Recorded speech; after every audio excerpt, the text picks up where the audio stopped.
Social മീഡിയയിലൂടെ വ്യാജപ്രചാരണം നടത്തിയെന്ന് ചൂണ്ടിക്കാട്ടി ജില്ലാ കളക്ടർക്കും ജില്ലാ പോലീസ് മേധാവിക്കും പരാതി നൽകി മലപ്പുറം ജില്ലാ പഞ്ചായത്ത് അരീക്കോട് ഡിവിഷൻ UDF സ്ഥാനാർത്ഥി PA ജബ്ബാർ ഹാജിയാണ് പരാതി നൽകിയത്. പരാതിക്ക് പിന്നാലെ വ്യാജപ്രചാരണം നടത്തിയ ഫേസ്ബുക്ക് പേജ് പ്രവർത്തനരഹിതമായി.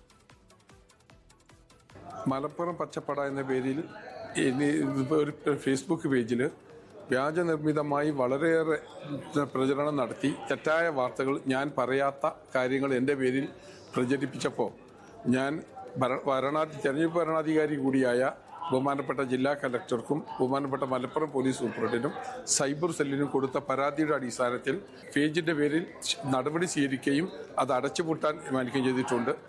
അതിൻ്റെ പിന്നിൽ പ്രവർത്തിച്ചവരെ പുറത്തു കൊണ്ടുവരുന്നവരെ, അവരെ ശക്തമായ നടപടി സ്വീകരിക്കുന്നവരെ ഞാൻ നിയമ നടപടിയുമായി മുന്നോട്ട് നീങ്ങും. ലോകത്തെവിടെയായാലും ഏത് സമയത്തും 24 വാർത്തകളും ഓഗ്മെന്റഡ് റിയാലിറ്റി പാക്കേജുകളും എക്സ്പ്ലെയിനറുകളും വിശദമായി കാണാൻ ഞങ്ങളുടെ YouTube ചാനൽ നിങ്ങൾക്ക് സബ്സ്ക്രൈബ് ചെയ്യാം.